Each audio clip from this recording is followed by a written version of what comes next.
In the moment, Neon White is bliss. A heavenly dance as you cut demons apart across heavenly docks, Sega blue skies raining blistering summer light on your pristine battlefield. As you first-person platform your way across each stage, you're not just shaving limbs off of demons, but seconds off your time, repeating each level until it is perfect. But then the mission ends, and a rabble of horny anime goth kids remind you that this isn't heaven, it's hell. But depending on your tastes, External Damnation might not even be that bad.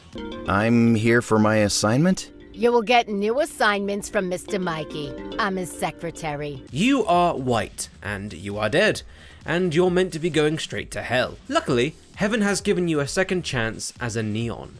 Sinners plucked from damnation to do God's dirty work, namely, clearing the bleach white streets of paradise of a nasty demon infestation. After 10 days, the most efficient demon killer is promised a second chance at salvation. Over the course of your induction day, you are taught the basics of being a neon. Every day or mission is split into a number of stages, blisteringly short FPS platforming puzzles that task you with not only clearing them of demonic baddies, but doing so as quickly as possible. In short, it's Quake meets Mirror's Edge meets Trackmania.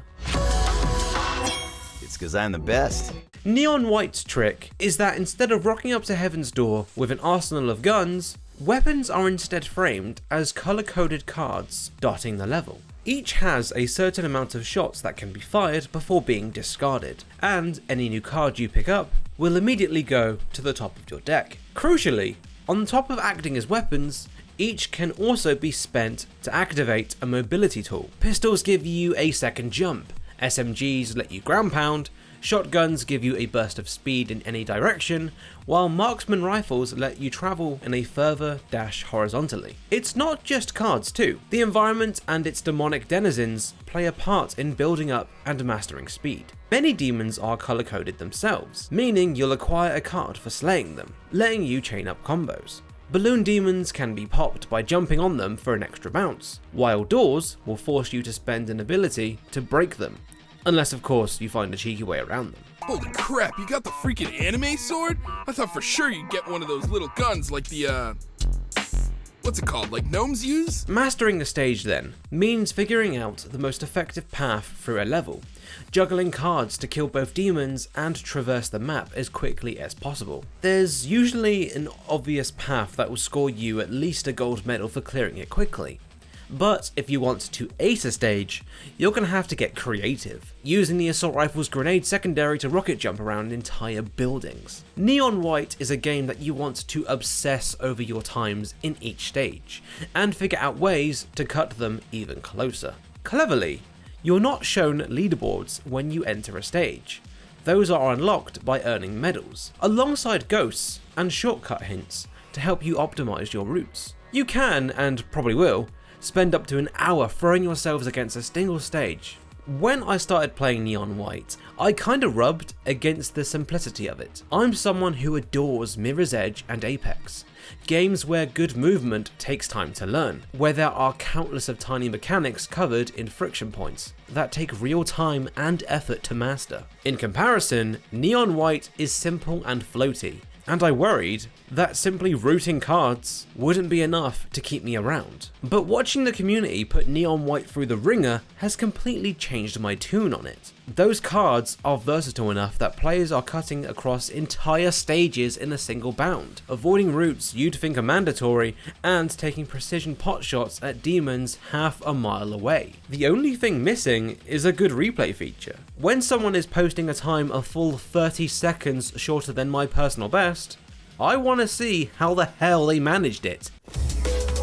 Not bad for a dead guy, huh? I haven't, however, been able to come around on Neon White's vibes. Before this review takes a turn, however, I do want to note that the game's UI and environments are peak aesthetic. Neon White's entire look can be described as Dreamcast as fuck. Sega blue skies shine on crystal oceans, with vaporware marble towers, courtyards, and fountains acting as your battlefield. The HUD is dripping with flavor text and tiny decorative details, and between mission menus are crowded with rounded square buttons and delightful illustrated backdrops. Combined with a suitably Y2K trance soundtrack by Machine Girl, Neon White is what the kids would call an entire vibe. It's just, man, I can't stand listening to anyone in this world talk. Your first day introduces you to your fellow Neons, who all fill your standard anime archetypes. Yellow is your dude bro bestie, Violet is the oh so innocent flirt, Red the tall, bossy, step on me mummy, femme fatale. Player character White is basically a goth Spike Spiegel, which does track him, being voiced by Cowboy Bebop actor Steve Bloom. Is this for real? Hey, guess what? You died and God thinks you suck. Go kill some crap?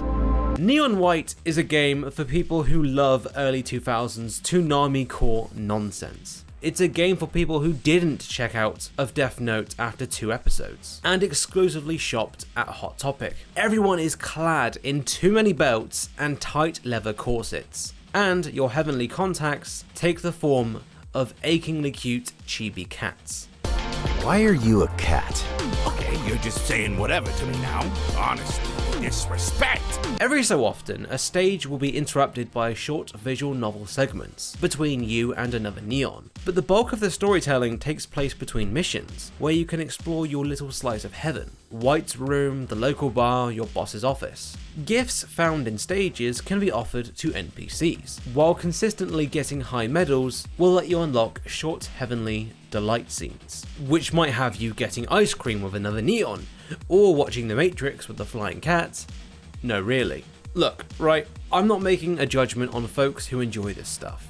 Neon White is earnest, unashamed cringe, and if brooding anime boys are your jam, I reckon Neon White could well be your next favourite game. The writing is crammed with references and nods to era-appropriate anime that you'll either get or completely miss. I am simply just not the audience for this stuff, even as the game pushes beyond thirsty spirits to start unraveling a tale of theological intrigue. The moment my character started arguing that his dick sweat was just as troublesome as another character's boob sweat, I was done. The fast forward button stayed on from then on out. If you could ignore, or better yet embrace, the cringe, however, Neon White is still a blisteringly stylish speedrunning platformer. It's the kind of game I could easily imagine sinking hours into just to get myself into the top 10 of a single track. Though from the looks of the leaderboards, I reckon I'm a long way off yet. With over 100 stages at least,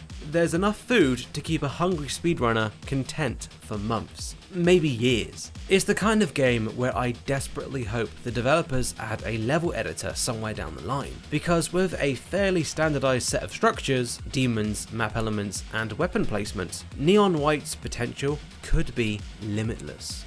Neon White is unashamedly a video game-ass video game. It's a game for atting your friends on Twitter to let them know you knocked a second off their time.